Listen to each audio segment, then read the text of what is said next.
I'm Beverly, 29 years old. 10 years ago, my mother threw my suitcase onto our porch, eyes cold as winter. "You'll be back in a month," she said, slamming the door. She was wrong. Yesterday, I walked into my brother Gordon's wedding at the Ritz-Carlton in Boston. Not as a guest, but as the owner. Success tastes sweet, but family wounds still sting beneath designer clothes and business headlines. Let me know where you're watching from and hit that subscribe button before I tell you how I went from family outcast to hotel empire owner. My childhood home in suburban Connecticut looked perfect from the outside. Colonial-style manicured lawn and a family that seemed equally polished. My father Harold was a successful corporate lawyer with a corner office in downtown Hartford. My mother Doris maintained our home and social calendar with military precision. My older brother Thomas was the golden child straight-A student headed for Harvard. My younger brother Gordon was a piano prodigy who played Carnegie Hall at 12. Then there was me. Average grades. No remarkable talents, and a personality that never quite fit the Preston family mold. I wasn't failing at anything specific, just never exceptional enough to matter in our household. Beverly got a B+ on her math test. My father would announce at dinner not as praise, but as evidence of mediocrity. This would inevitably be followed by, "Thomas never got anything below an A in math," or "Gordon is gifted in music despite being 3 years younger." During cocktail parties, my mother would proudly introduce Thomas as our Harvard-bound scholar and Gordon as our musical genius. I was simply our daughter. No qualifier, no achievement worth mentioning. For my 16th birthday, Thomas received a brand new BMW because he'd been accepted to a prestigious summer program. When my 16th birthday came around 3 months later, I got a department store gift card and a lecture about responsibility. Despite all this, I had one passion that burned bright business. At 10 years old, I set up a lemonade stand at the end of our driveway. I'd researched the best recipe calculated costs and profits and even made colorful signs. I made $43 my first weekend, until my father noticed. "What's this little game you're playing?" he asked, examining my cash box. "It's not a game, Dad. It's my business," I replied proudly. "I've already made enough to cover costs and have $30 profit." He laughed, actually laughed. "Business requires actual skills, Beverly. This is cute, but let's not pretend it's anything serious." That night, he made me donate all my earnings to the church collection basket. A lesson in charity, he called it. I called it crushing a dream. In high school, I developed a business plan for a student concierge service, helping busy families with errands, pet sitting, and organizing. I showed it to my father, hoping finally for approval. "This is what you're wasting time on," he said, barely skimming the pages I'd spent weeks perfecting. "This isn't a real business model. This is the kind of thing people do when they can't get real jobs." When I asked for a small loan of $500 to start up, he scoffed. That same month, he spent $12,000 on a grand piano for Gordon. By senior year, I decided to study hotel management in college. Hotels fascinated me, the perfect blend of property investment, customer service, and daily operational challenges. I applied to Cornell's prestigious hospitality program without telling my parents. Hospitality. "You want to be a maid," my father exploded when the acceptance letter arrived. "We don't pay for vocational training. That's not a real education." "Harold," my mother interjected. "At least she got into a good school. Maybe this phase will pass." I enrolled anyway, using scholarships and student loans. My parents reluctantly contributed the minimum to save face with their friends, but made it clear they considered it a waste. In college, I thrived. The practical, hands-on nature of hospitality education suited me perfectly. While my classmates complained about 5 a.m. shifts at the campus hotel, I loved every minute, from learning reservation systems to understanding the psychology of guest satisfaction. I took a part-time job at the Lakeside Inn, a small local hotel. Starting as a front desk clerk, I worked extra hours to learn every department. The manager, Mr. Wallace, noticed my enthusiasm. "You've got a natural instinct for this business," he told me one day. "Most students are just passing through, but you see the big picture." For the first time in my life, someone recognized my talent. I worked harder, determined to prove Mr. Wallace right, and my family wrong. During sophomore year, I spotted an opportunity. A struggling bed and breakfast 3 blocks from campus was for sale at a surprisingly low price. After analyzing their financials, I realized poor management, not location, was their problem. I stayed up 3 nights creating a business plan to revitalize the property.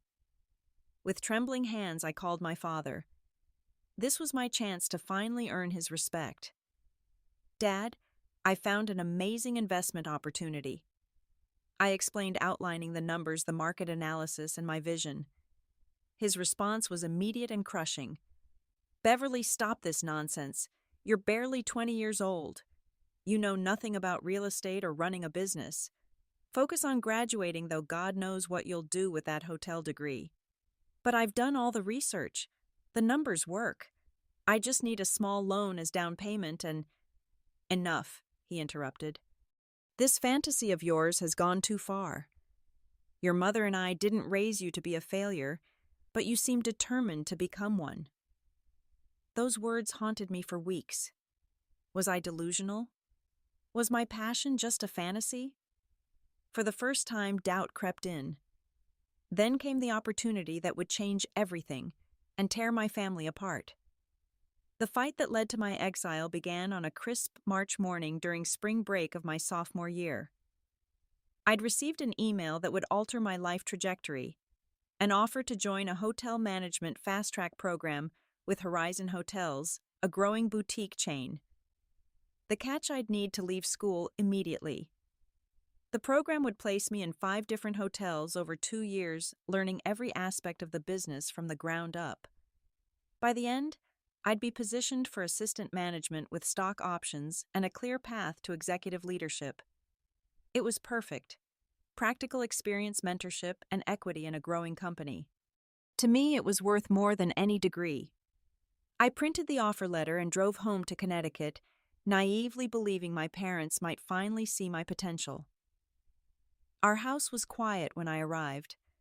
Gordon was at music camp, but Thomas was home from Harvard Law, basking in our parents' adoration as usual. I waited until dinner to share my news, wanting everyone present. "I've been offered an amazing opportunity," I announced, sliding the letter across our mahogany dining table. My father barely glanced at it. "What's this about?" "It's a management training program with Horizon Hotels. They're offering me a position now with stock options, and—" "You're leaving Cornell," my mother interrupted, her fork clattering against fine china. "Yes, but this is better than—" "Absolutely not." My father's voice was ice. "No daughter of mine drops out of college for some menial hotel job." "It's not menial, Dad. It's a fast track to executive management. They only select 5 people nationwide each year." Thomas smirked across the table. "So you'll be making beds and checking in guests. Very prestigious, Bev." "That's not what this is," I insisted, feeling my cheeks flush. "This is a genuine opportunity. The CEO personally selected me after I won the hospitality innovation competition." "Beverly Ann Preston," my mother said, using all 3 names. Always a bad sign. "We didn't raise you to be a quitter. Only failures drop out of college." "I'm not quitting education. I'm pursuing practical training in my field. The hospitality industry values experience over degrees." My father's face darkened. "If you leave Cornell, we stop paying for everything. Your apartment, your car insurance, your phone, all of it."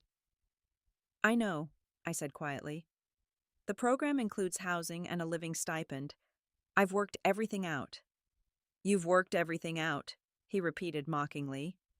"You're 20 years old. You know nothing about the real world." "Harold," my mother interjected, "perhaps we should discuss this privately." "There's nothing to discuss," he snapped. "Beverly is making another impulsive, poorly thought-out decision, just like always." Thomas leaned back in his chair. "Remember her brilliant lemonade stand? or that ridiculous errand service, some people never learn. Something inside me snapped. Years of dismissal, of being the family disappointment, of having my dreams belittled. It all crystallized into a moment of clarity. I'm accepting the offer, I said, my voice steadier than I felt. I start next Monday in Chicago. The next 48 hours were a blur of arguments, ultimatums, and tears. My mother vacillated between pleading and threatening. My father simply issued commands, expecting obedience as always. Thomas watched with smug satisfaction, occasionally throwing in a condescending comment. The morning of my departure remains seared in my memory. I'd packed my car the night before, but came down for one last attempt at reconciliation. My parents sat at the breakfast table, faces grim. "This is your final chance, Beverly," my father said. "Stay in school or you're cut off. Completely. And you're no longer welcome in this house," my mother added, her voice breaking slightly. I looked at them, these people who had given me life, but never belief. I'm going. What happened next still makes my stomach clench. My mother ran upstairs and returned with the suitcase I'd left behind, filled with childhood mementos I'd planned to retrieve later. She walked straight past me out the front door and threw it onto the porch with such force the latch broke open, scattering photos and keepsakes across the concrete. "You'll be back in a month," she said, voice cold with certainty. "When your little fantasy falls apart and reality sets in. But it won't be the same. You've made your choice." The door slammed shut. Through the window, I saw Thomas watching, a small smile playing on his lips. I gathered my scattered belongings with shaking hands, tears blurring my vision. Among them was a photo from my 10th birthday, before Gordon was born, before Thomas's achievements had completely overshadowed me. In it, my father had his arm around me, looking proud. I left it on the porch. Driving away from the only home I'd ever known, I had $326 in my checking account, a full tank of gas, and a job waiting in Chicago. I also had a gnawing fear that maybe they were right. Maybe I was making a terrible mistake. Maybe I'd be back humiliated and defeated in a month. At the first rest stop on I-90, I called the only friend I trusted completely, Lynn Parker from my hospitality program. We'd bonded as the only 2 scholarship students in our elite program. "They threw you out," she gasped, after I explained what happened. "Basically," I said, trying to sound stronger than I felt. "I'm driving to Chicago now." "That's insane. Where will you stay until the company housing is ready?" I hadn't thought that far ahead. The program housing wouldn't be available for 2 weeks. I don't know. "Come to my aunt's place in Detroit," Lynn said without hesitation. "It's on your way and you can stay with me until your housing is ready. I'm on spring break too." That night, curled on a pull-out couch in Lynn's aunt's small apartment, I stared at the ceiling and made a silent vow I would never go back to my parents' house. Not in a month, not in a year, not ever. I would build something so successful that one day they would be forced to acknowledge they were wrong about me. It was a vow born of pain, pride, and desperation. I had no idea then just how completely I would fulfill it. My new life began in a tiny studio apartment in Chicago's South Loop, company housing that came with my training position. 400 square feet with a kitchenette bathroom and a Murphy bed that I hit my shin on every morning for the first month. But it was mine, earned through my own merits, and that made it a palace. Horizon Hotels started me at their Chicago property as a rotational trainee, which meant working every position from housekeeper to front desk to kitchen staff. My first day began at 5 a.m. in housekeeping, following Marta, a stern Romanian woman who'd been cleaning hotel rooms for 20 years. "Corners," she instructed, showing me how to tuck sheets with military precision. Guests never check the artwork or fancy amenities first. They check corners. Corners of sheets, corners of bathroom tiles, corners of the room. Clean corners mean a clean hotel. By noon, my back ached. My hands were raw from cleaning solutions, and I'd cleaned 8 rooms. When Marta inspected my work, she found 3 flaws I'd missed.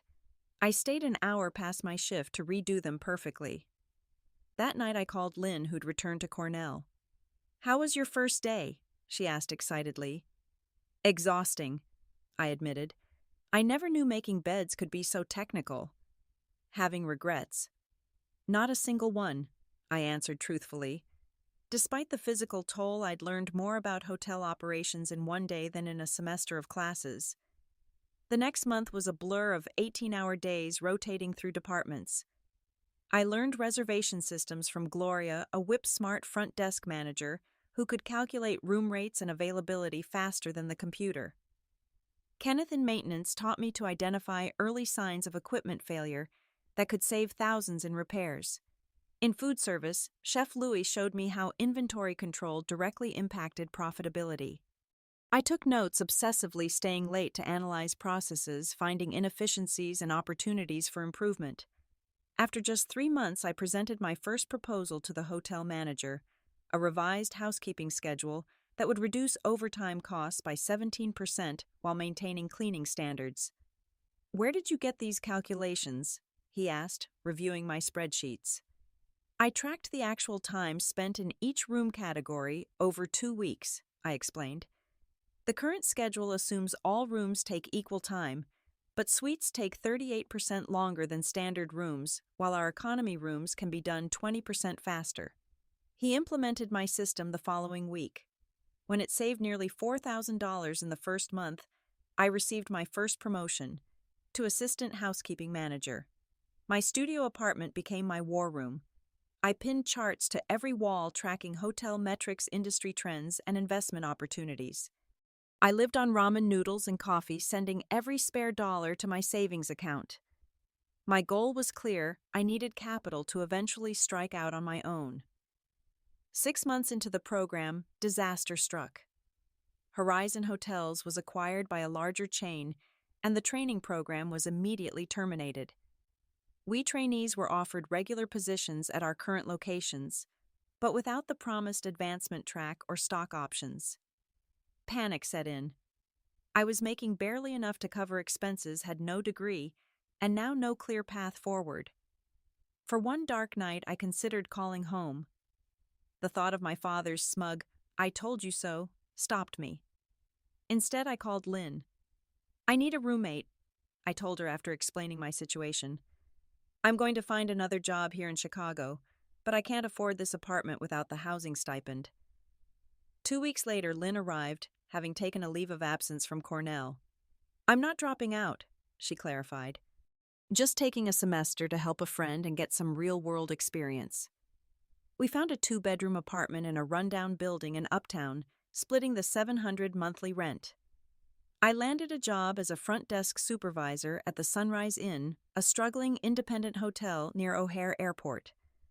The pay was worse than Horizon, but I negotiated evening shifts so I could take a second job during the day. That second job came through a stroke of luck.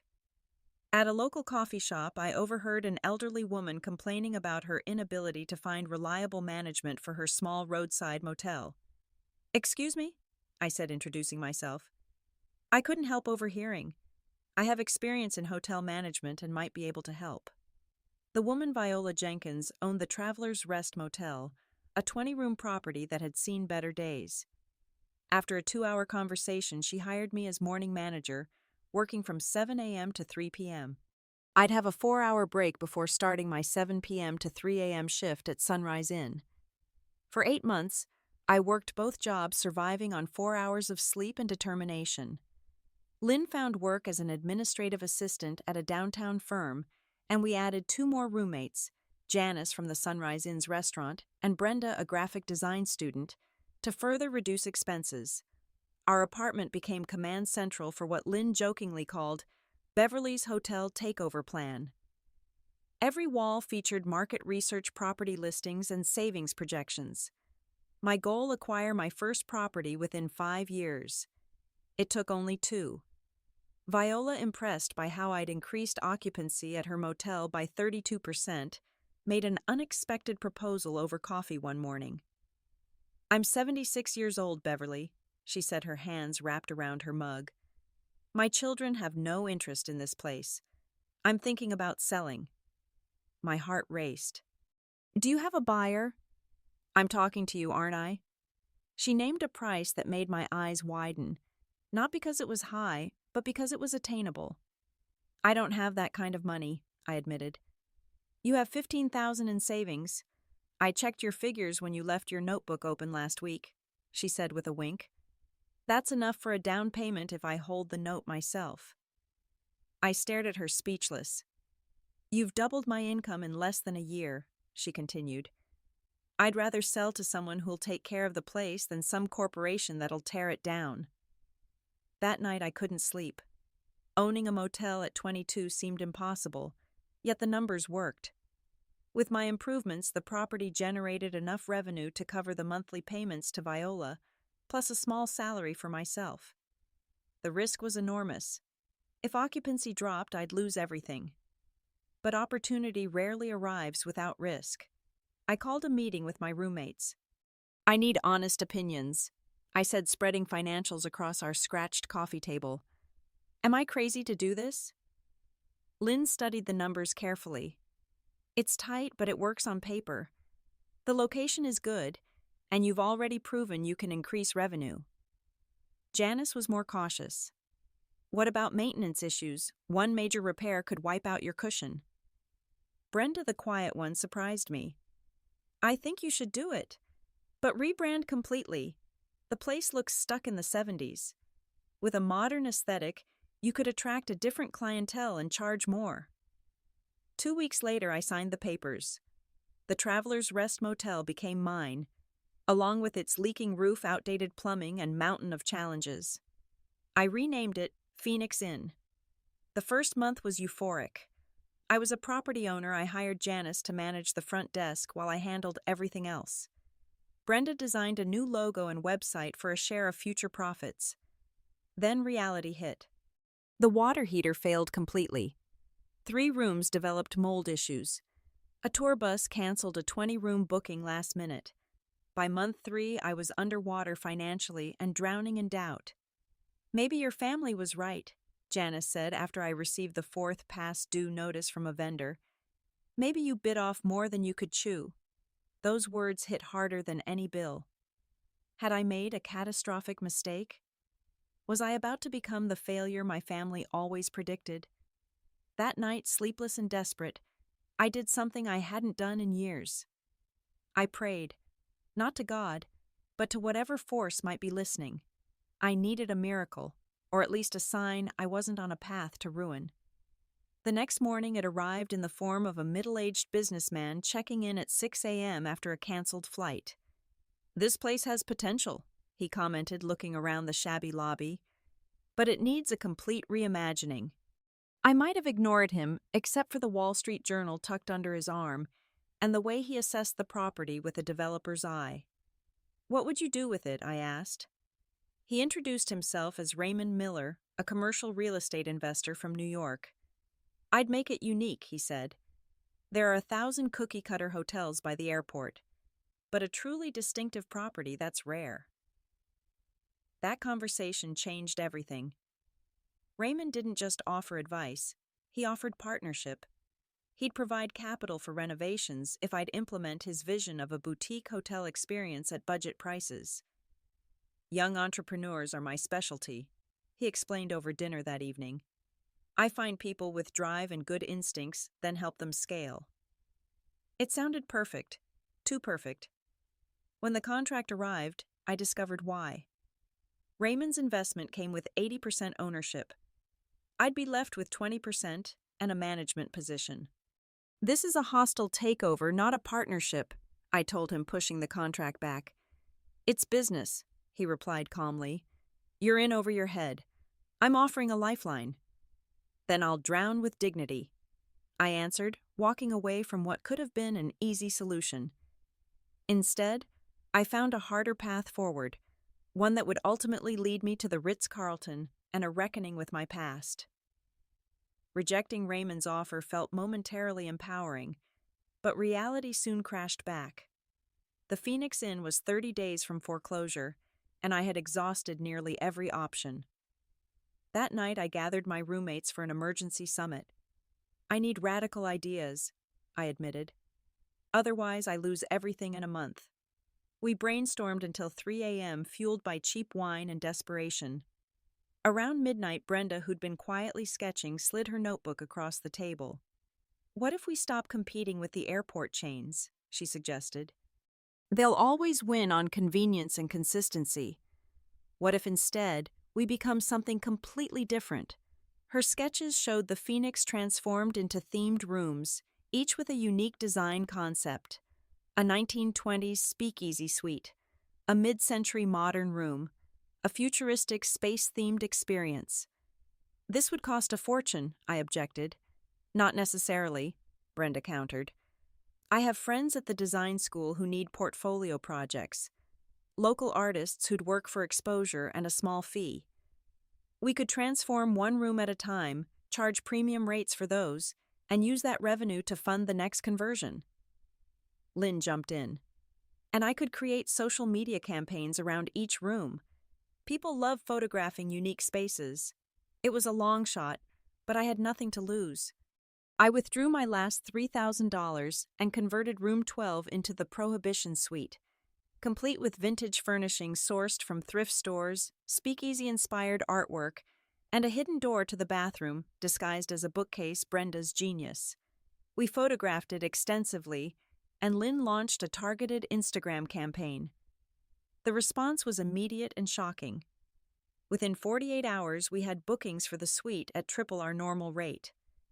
A local lifestyle blogger stayed for free in exchange for a feature which brought more attention. Within 3 months, we'd converted 5 rooms each with a distinct theme. Local news picked up the story of the hotel where every room is an adventure. Occupancy rose to 87%, unheard of for a property of our caliber. Cash flow stabilized, then improved dramatically. I rehired Raymond as a consultant, rather than an investor paying him a flat fee for business advice. His connections proved invaluable, introducing me to vendors, marketers, and eventually, my first real investor. Kathleen Richards, a retired executive who'd built a regional hotel chain, visited Phoenix Inn after hearing about our concept. "You've created something special here," she said after touring the property. "But you're thinking too small." "I'm thinking survival," I countered. "That's yesterday's problem," she replied. "Today you need to think expansion." Kathleen offered $200,000 for a 30% stake in not just the Phoenix Inn, but in a new parent company, Unique Stay Hotels. Her vision: replicate our concept across underperforming properties nationwide. This time, I scrutinized the contract with attorneys I could barely afford. The terms were fair, the opportunity enormous. I accepted, and Unique Stay was born. Over the next 18 months, we acquired 3 more struggling properties and transformed them using our proven model. Each hotel maintained the same operational structure, but featured completely different room themes, making every Unique Stay property an original experience. Revenue grew exponentially. I moved from my cramped apartment to a modest condo. Lynn became our marketing director, Brenda our creative director, and Janice our operations manager. At 24, I was CEO of a small but rapidly growing hotel group. Then came the article that changed everything. Business Chicago magazine ran a feature titled, "Hotel Revolutionary: How Beverly Preston is Disrupting the Budget Hotel Market." The article detailed my journey from hospitality student to CEO, highlighting our innovative approach and rapid growth. 2 days after publication, my phone rang with a number I didn't recognize. "Beverly, it's Gordon, your brother." My hand trembled so badly I nearly dropped the phone. It had been 5 years since I'd heard his voice. "How did you get my number?" I asked, heart-pounding. "I saw the article. You're kind of famous now," he said with a nervous laugh. "The magazine connected us." An awkward silence stretched between us. "Are you still mad?" he finally asked, his voice small. "I'm not mad," I replied, surprised to find it mostly true. "I'm busy. They were wrong about you. All of us were." The words I'd longed to hear for years. "Thomas is working at Dad's firm now. I'm finishing at Juilliard. But you've built something amazing." Thank you, I said stiffly, unsure how to process this sudden validation. Mom keeps your article in her desk drawer, he continued. I saw her looking at it. Something inside me cracked. Does she? The same mother who threw my belongings onto the porch, who said I'd be back begging in a month. They made a mistake, Bev. A huge one. Yes, I agreed. They did. We talked for an hour, carefully, like strangers finding common ground. Gordon was 21 now, no longer the child who'd watch silently as I was exiled. He'd grown into his own person, questioning our parents' rigid expectations. Will you ever come home? He asked before we hung up.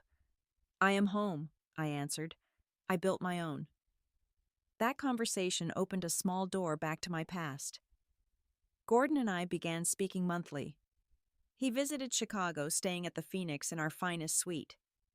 I showed him our headquarters, introduced him to my team. He seemed genuinely impressed and somewhat awed by what I'd created. My parents never called. Thomas never called. But Gordon became my tenuous connection to the family that had discarded me. I told myself it was enough, that the wound had healed, that success was my vindication. I was wrong on all counts, as the next chapter of my journey would prove. The Phoenix Inn experiment grew into something beyond my wildest dreams.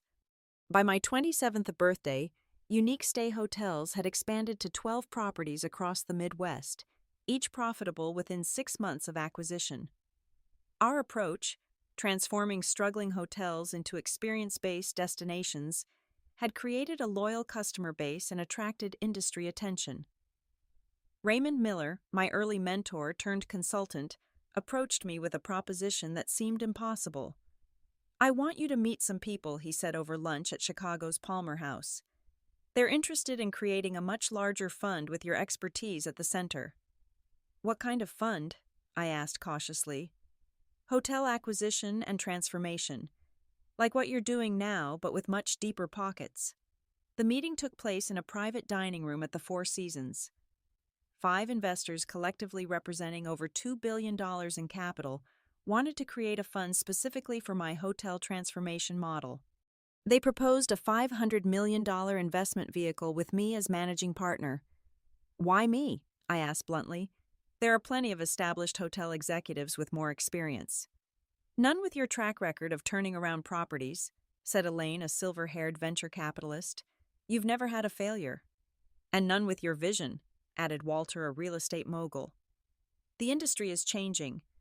Travelers want experiences, not just rooms. You understood that before anyone else. The structure they proposed would allow me to retain control of Unique Stay while accessing capital for much larger acquisitions. I'd receive a 2% management fee plus 20% of profits above a hurdle rate. After a week of due diligence and sleepless nights, I signed. Overnight, I went from managing a small hotel chain to controlling a $500 million investment fund. Our first major acquisition came 3 months later, a struggling resort chain with properties in Florida, California, and Hawaii. We implemented the Unique Stay model with upscale modifications, creating themed luxury experiences instead of budget adventures. The results exceeded even our optimistic projections. Business publications took notice. Forbes featured me in their 30 Under 30 issue. The Wall Street Journal profiled our investment strategy. CNBC invited me for an interview on their morning show. Success bred more success. Our fund grew to $800 million as more investors joined. I moved from my modest condo to a penthouse overlooking Lake Michigan. My wardrobe transitioned from Target to Dior. I started collecting art, not as investment, but because for the first time in my life, I could surround myself with beauty of my choosing. Then came the opportunity that would bring my past and present into direct collision. Philip, our acquisition specialist, brought me the prospectus one Tuesday morning. This just hit the market. Quietly, not public yet.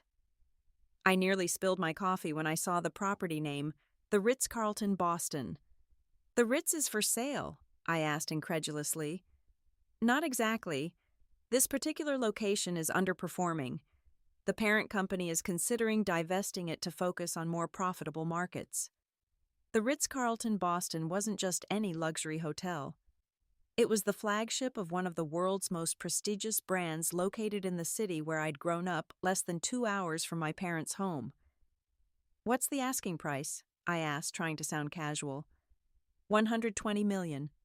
About 20% above market value, but the brand cash is worth something. My mind raced. This wasn't just a business opportunity. It was symbolic. The ultimate statement to the family that had discarded me. "Get me everything on this property," I instructed. Financial statements for the past 5 years, occupancy trends, staff turnover, customer satisfaction metrics, everything. For the next week, I barely slept analyzing every aspect of the hotel's operations. The problems became clear: outdated amenities, staffing inefficiencies, and failure to adapt to changing luxury traveler preferences. The solutions were equally clear, and the potential return on investment was compelling. I called an emergency meeting of our investment committee. "This isn't just another acquisition," I admitted. "This is personal for me. I want to be transparent about that." Walter leaned forward. "Personal how?" "I grew up near Boston. My family, they didn't believe in me. Buying the Ritz would be a statement." Elaine smiled slightly. "As long as it's also a sound investment, your personal motivations are your business." The committee unanimously approved making an offer. What followed was 3 months of the most intense negotiations I'd ever experienced. The seller balked at our initial offer. We revised terms. They countered. We structured creative financing. They imposed conditions. Finally, after a 72-hour marathon negotiating session, we reached agreement. I would become the majority owner of the Ritz-Carlton Boston, with our fund controlling 65% of the property, and me personally owning 15%. The closing was scheduled for June 15th. On June 1st, I received an envelope in the mail with a Boston postmark. Inside was a wedding invitation. "Mr. and Mrs. Harold Preston request the honor of your presence at the marriage of their son, Gordon James Preston, to Miss Diane Elizabeth Turner." The date, June 17th. The location, the Grand Ballroom, Ritz-Carlton, Boston. My brother was getting married at my hotel, 2 days after I would take ownership, and he had no idea. I called Gordon immediately. "Did you know I was buying the Ritz-Carlton?" I asked without preamble. "What? No. What are you talking about?" "My investment fund is acquiring the Boston Ritz. The deal closes 2 days before your wedding." Silence, then laughter. That's incredible. Are you serious?" "Completely serious. As of June 15th, you'll be getting married in my hotel." "Does that mean you'll come?" he asked hopefully. I hesitated. For years I'd avoided all family gatherings. The thought of seeing my parents, of facing Thomas, made my stomach clench. "I don't know, Gordon. It would be awkward." "Please, Bev. It would mean everything to have you there. And now it's literally your hotel." "Will everyone be there, Mom? Dad, Thomas?" "Yes," he admitted. "But they've changed, Bev." "Well, maybe not Thomas so much. But Mom asks about you. Dad keeps track of your company in the financial pages." "Keeping track isn't the same as making amends," I pointed out. "I know. But maybe this is the chance for that to happen." I thought about the symbolism. Walking into the Ritz-Carlton, my Ritz-Carlton, to face the family that had thrown me away. Could there be a more perfect moment of vindication? "I'll be there," I decided. But not just as your sister, as the owner. The next 2 weeks were a blur of closing procedures, transition planning, and personal preparation. I selected a custom Valentino gown in bold crimson, a color impossible to ignore. I had my hair and makeup professionally styled. I even hired a coach to help me perfect my entrance and maintain composure. On the morning of Gordon's wedding, I arrived at the Ritz-Carlton, not through the grand entrance, but through the staff door. I wanted to check operations before making my appearance. The hotel manager, Mr. Sullivan, greeted me with the deference due to an owner. "Everything is proceeding perfectly, Ms. Preston. The Preston Turner wedding preparations are on schedule. The ballroom looks magnificent. Thank you. I'll be attending as a guest. A family connection, I explained. But I'd prefer my ownership not be announced just yet. He nodded understanding. Of course. Will there be anything special you require? I thought for a moment. Just one thing. When you see me enter the reception, have a glass of the 1982 Krug champagne brought to me, the bottle in the owner's reserve. At precisely 4:30 p.m., I stepped out of the elevator into the Ritz-Carlton's opulent lobby. Guests were already gathering for the 500 p.m. ceremony. I spotted Gordon immediately handsome in his tuxedo greeting arrivals. He saw me and froze mid-sentence. Then a smile spread across his face and he rushed over, enveloping me in a hug. You came. You really came. I said I would, I replied, returning his embrace. You look amazing, he said, stepping back to take in my appearance. Like a completely different person. I am a completely different person. His expression sobered. They're inside the pre-ceremony room. Mom, Dad, and Thomas. Diane's family, too. Lead the way, I said, squaring my shoulders. The family gathering room fell silent when I entered. My mother stood first, looking older than I remembered, her hand flying to her mouth. Beverly, she whispered. My father remained seated, his face unreadable. Thomas, standing by the window with a drink, narrowed his eyes. Look who's here, Gordon announced unnecessarily. Beverly made it. My mother approached slowly as if I might disappear. You look beautiful, she said, voice trembling. Thank you, I replied formally. We didn't know if you'd come, my father said, finally standing. I had business in Boston, I replied, deliberately vague. Thomas snorted. Hotel business, I assume, still playing innkeeper. Before I could respond, Gordon intervened. Beverly's incredibly successful, Thomas. Her company was featured in Forbes. How fascinating, Thomas said with faux interest. Do you still make the beds yourself, or have you hired that out? The old Beverly would have flushed with embarrassment and anger. The new Beverly merely smiled. I leave that to my staff of over 3,000. Running a hotel empire keeps me busy with bigger concerns.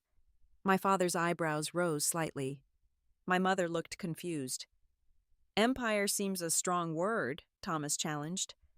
Not really, I countered. 15 luxury properties across 3 countries with a market valuation of approximately $2 billion. Empire is actually the term the Wall Street Journal used in their profile last month. An uncomfortable silence followed, broken by the wedding coordinator announcing it was time to take positions for the ceremony. The wedding itself was beautiful. Gordon and Diane clearly adored each other. I found myself genuinely moved temporarily, forgetting the tension with my family. It was at the reception that everything changed. I entered the grand ballroom, now transformed for the celebration, and took a quiet moment to appreciate that this splendor, the crystal chandeliers, the imported marble floors, the priceless art, was mine. As planned, a server approached with a glass of champagne on a silver tray. Ms. Preston, your Krug 1982 from the owner's reserve as requested. I thanked him and took the glass, aware that my father had overheard the exchange. His brow furrowed. Owner's reserve, he questioned. I smiled slightly. A small perk. Of being a guest. Of being the owner.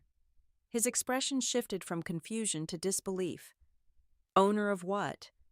This hotel, I said simply. The Ritz-Carlton Boston is now part of my portfolio. We completed the acquisition 2 days ago. My father stared at me as if I'd spoken in tongues. Thomas, approaching with a drink, caught the last part of our conversation. What's this nonsense? He demanded. Beverly says she owns the Ritz, my father replied, his tone suggesting he thought I was lying. Thomas laughed outright. That's absurd. The Ritz-Carlton is owned by Marriott International. It was, I corrected. This location is now majority owned by Preston Hospitality Group, with myself as principal. You're literally standing in my hotel, Thomas. Prove it, he challenged. I nodded to Mr. Sullivan, who had been discreetly monitoring from nearby. He approached immediately. Yes, Ms. Preston. My brother requires confirmation of ownership. Would you mind? Of course not. Mr. Preston, I'm Jonathan Sullivan, General Manager. Ms. Preston's acquisition of this property was completed on Thursday. We're honored to have her as our new owner and to host this beautiful celebration for her brother. Thomas's face reddened. My father looked stunned. From across the room, my mother watched with wide eyes. This is some kind of stunt, Thomas insisted. Mr. Sullivan raised an eyebrow. I assure you, sir, it's not. Perhaps you'd like to see the transition announcement that will be released to the press tomorrow. The confrontation might have escalated further, but Gordon appeared, placing a hand on Thomas's shoulder. Maybe save the business talk for after my wedding, he suggested lightly, but his eyes conveyed a clear warning. Thomas stalked off, leaving me with my father. Is it true? He asked quietly. Every word. How did you... He seemed unable to complete the thought. Hard work. Good instincts. The exact qualities you said I lacked when you threw me out 10 years ago. His face flinched at the reminder. That was a different time. Yes, I agreed. It was. Now, if you'll excuse me, I should congratulate the bride. I moved through the reception like a ghost from my family's past, acutely aware of their eyes following me. My mother eventually approached champagne glass, clutched like a lifeline. Beverly, I don't know what to say. Congratulations on Gordon's marriage would be appropriate, I suggested. Yes, of course, she fumbled. But I meant about everything else, your success, this hotel. I studied her face, looking for the cold woman who had thrown my suitcase onto the porch. Instead, I saw someone older, softer, perhaps carrying regrets. Thank you, I said simply. Your father and we were wrong about you. The words seemed physically painful for her to speak. Yes, you were. Is there a way to start again? The question I'd imagined for years, rehearsed answers for countless times. Now that it had arrived, I found my prepared responses inadequate. I don't know, I admitted. That depends on whether you're interested in knowing who I actually am, or just impressed by what I own. Tears filled her eyes. I deserve that. We deserve that. But I would like to know my daughter again. The real one, not the person we tried to force you to be. Something tight within my chest loosened slightly. Not forgiveness, not yet. But perhaps the beginning of a path toward it. The rest of the evening unfolded with tentative conversations. My father, less willing to admit error directly, nevertheless approached with gruff acknowledgments of my accomplishments. Thomas maintained distance, his pride clearly wounded. Gordon pulled me aside before the final dance. You turned their world upside down tonight, he said with a hint of admiration. That wasn't my intention, I replied honestly. I came for you, not for vindication. He smiled knowingly. Maybe a little for vindication. I laughed, caught. Maybe a little. What happens now? With you and the family. I watched as my parents danced slowly across the floor, looking somehow smaller than in my memories. I don't know, I answered. That's not just up to me. Will you come to Sunday dinner next week? Mom asked me to invite you. The old fear rose briefly, the fear of rejection, of not being enough, of failing to meet impossible standards. I pushed it aside. Yes, I decided, but not because I need their approval anymore, because maybe it's time to build something new. Gordon squeezed my hand. The Preston family could use some of your rebuilding expertise. As the reception ended, I stood in the grand foyer of my hotel, watching my family depart.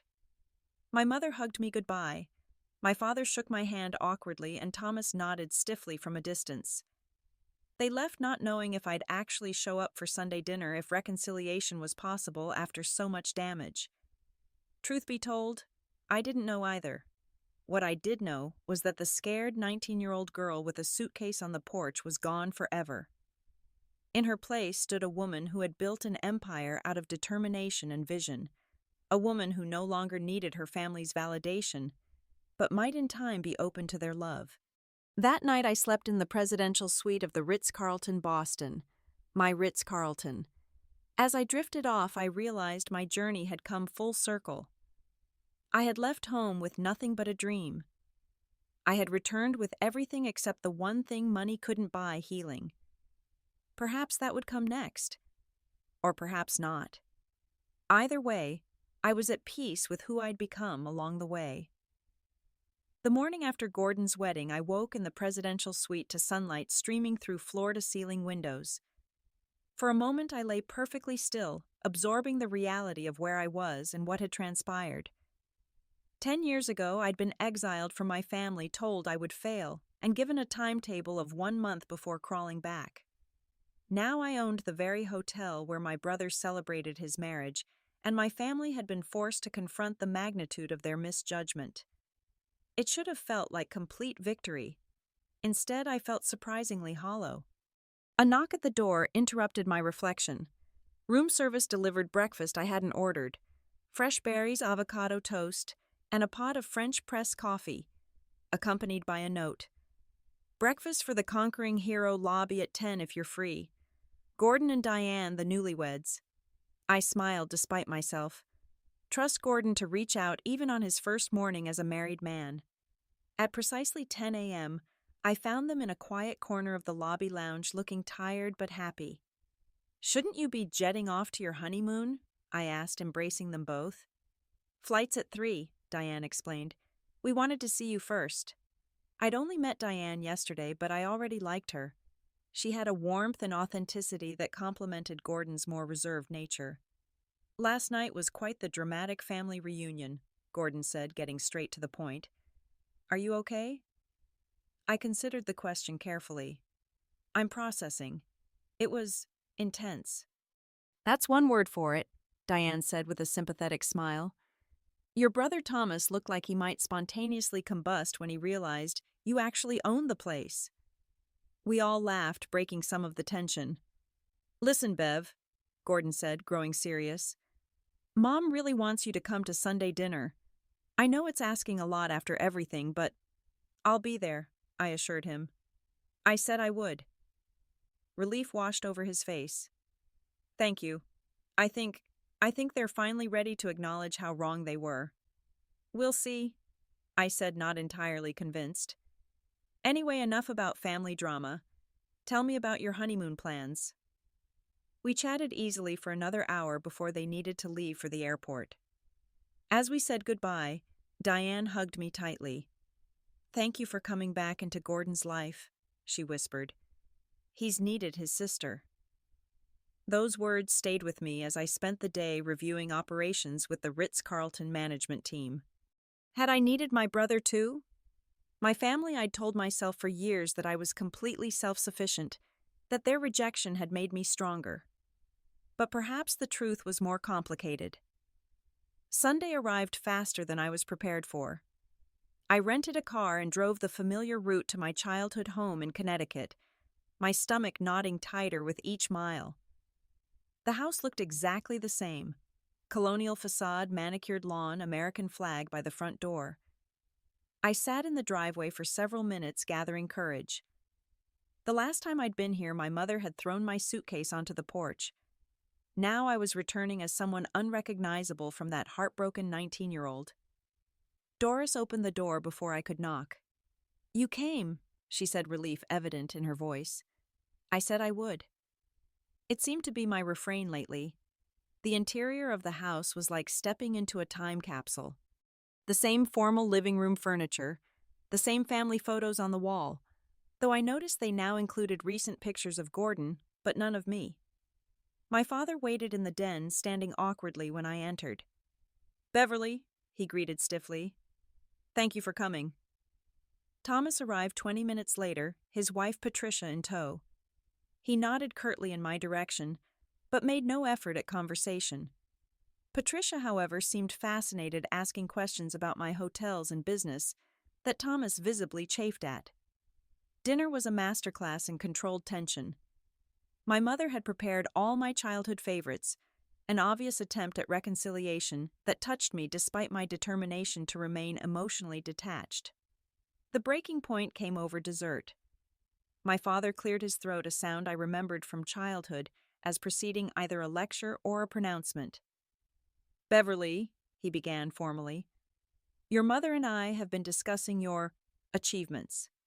We owe you an apology for underestimating your potential." I set down my fork carefully. "Is that what you think this is about, underestimating my potential?" He looked confused. "Well, yes. Obviously, we didn't foresee your success in business." "You didn't just underestimate me, Dad. You actively tried to prevent me from pursuing my path. You threw me out of the family when I wouldn't conform to your narrow vision of success." My mother interjected. "We were worried about you. Dropping out of college seemed like such a risk." "It was my risk to take," I replied evenly. "And I wasn't asking for your financial support at that point. I was asking for your emotional support, or at minimum, your respect for my choice." "You were only 19, my father countered. "Barely an adult." "Old enough to be thrown out with nowhere to go," I challenged. "Old enough that my own mother could tell me I'd be crawling back in a month." Silence fell over the table. Thomas studied his plate. Patricia looked uncomfortable. Gordon watched intently. "We made a terrible mistake," my mother finally said, her voice breaking. "I've regretted it every day since." "Have you?" I asked quietly. "Because in 10 years, neither of you ever called, never tried to find me, never reached out, even after I began appearing in business publications." "Pride," my father admitted after a long pause. "Damnable pride. At first we thought you'd come back on your own. Then as time passed, it became harder to make the first move. And then when we started seeing your name in the financial press..." He trailed off. "You were ashamed," I finished for him. "Yes," he acknowledged. "Not of you, of ourselves." Thomas pushed back from the table abruptly. "This is ridiculous. Are we really supposed to grovel because Beverly got lucky in business? She dropped out of college and it happened to work out. That doesn't mean it was a good decision." "Thomas," my mother cautioned. "No, let him speak," I said. "I'd like to hear this." Thomas glared at me. "You've always had a chip on your shoulder. Always felt like the family didn't appreciate you enough. So you go off, make some money, and now we're supposed to act like you're some kind of visionary. You got lucky, Beverly, that's all." I smiled, which only seemed to infuriate him more. "Luck is when preparation meets opportunity, Thomas. I worked 18-hour days for years. I studied every aspect of hotel operations from housekeeping to finance. I took calculated risks based on market analysis and consumer psychology. But sure, call it luck if that protects your ego." "At least I finished my education," he shot back. "At least I didn't embarrass the family." "That's enough," my father said sharply, surprising everyone. "Thomas, you're out of line." Thomas looked betrayed. "You're taking her side now, after she abandoned the family for 10 years. "I didn't abandon anyone," I corrected. "I was expelled, and I'm not here to take sides or assign blame. I'm here because Gordon asked me to come and because I thought maybe, just maybe, we could start building something new." My mother reached across the table for my hand. I hesitated, then allowed the contact. "That's what we want too," she said earnestly. "A fresh start, a chance to know the woman you've become." "And what if you don't like that woman?" I asked. "What if she doesn't fit your expectations any better than the 19-year-old did?" "Then that's our loss," my father said quietly.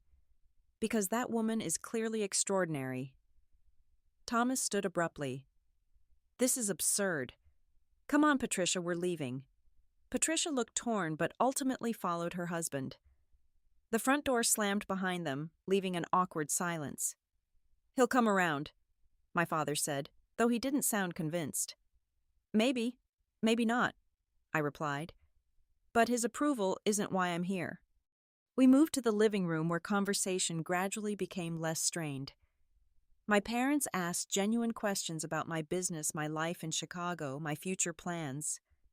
I found myself sharing more than I'd intended, drawn by what seemed like sincere interest. As evening fell, my mother brought out old photo albums, including several I'd never seen documenting Gordon's college years and early adulthood. Years I'd missed entirely. "I wish we had your pictures too," she said softly. "Your graduations, your first hotel, your awards." "I have them," I said. Maybe next time I visit I could bring some." The phrase "next time" hung in the air, a tentative bridge across a decade-long chasm. When it was time to leave, my father walked me to my car. We stood awkwardly in the driveway, moths circling the porch light, just as they had throughout my childhood. "Your mother kept track of you, you know," he said suddenly.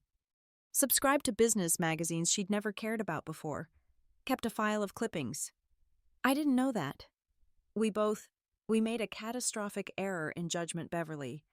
About you, about what success looks like, about our role as parents. I don't expect forgiveness overnight. Maybe not ever fully. But I hope you'll give us a chance to be in your life again." I studied this man who had loomed so large in my childhood, whose approval I desperately sought and never received. He seemed smaller now, more vulnerable, the gray in his hair more pronounced. "I'm not the same person who left here 10 years ago," I warned him. "I don't need your approval anymore." "I understand," he said. "But perhaps we could build a relationship based on mutual respect instead." I nodded slowly. I'd be willing to try. As I drove back to Boston that night, I reflected on the day's events. The reconciliation felt fragile, incomplete, especially with Thomas's continuing hostility. But it was a beginning. The next morning I checked out of the Ritz-Carlton and flew back to Chicago. Within days I was immersed in work again, overseeing new acquisitions, planning expansions. Life resumed its familiar rhythm. But something had shifted inside me. The drive that had propelled me forward for a decade, proving my family wrong, validating my choices through spectacular success, no longer seemed quite so urgent. It was as if, in confronting my past, I'd freed myself from its power over my present. I began calling my mother weekly. The conversations were sometimes awkward, sometimes surprisingly warm. My father joined occasionally, still formal, but making genuine efforts to connect. Gordon and Diane visited Chicago, staying at my flagship hotel and marveling at the empire I'd built. Thomas remained distant, though Patricia secretly reached out, sending photos of their children, nieces and nephews I'd never met. Small steps towards some future reconciliation, perhaps. 6 months after Gordon's wedding, I launched the Preston Foundation, a nonprofit dedicated to supporting young entrepreneurs without family backing. The first initiative, full scholarships for business-minded students who, like me, had been cut off by their families for pursuing unconventional paths. At the foundation launch event, I stood at the podium, looking out at the audience. In the front row sat my parents, Gordon and Diane, and to my shock, Thomas and Patricia. Not fully reconciled, perhaps, but present, acknowledging me, seeing me. 10 years ago, I stood alone on a porch with a broken suitcase and a dream no one believed in. I began. Today I stand before you, having built something beyond even my own imagination. But the most valuable lesson I've learned isn't about business strategy or investment returns.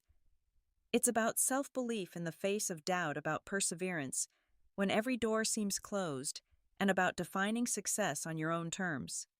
I paused, making eye contact with my father, whose eyes shimmered with what might have been tears.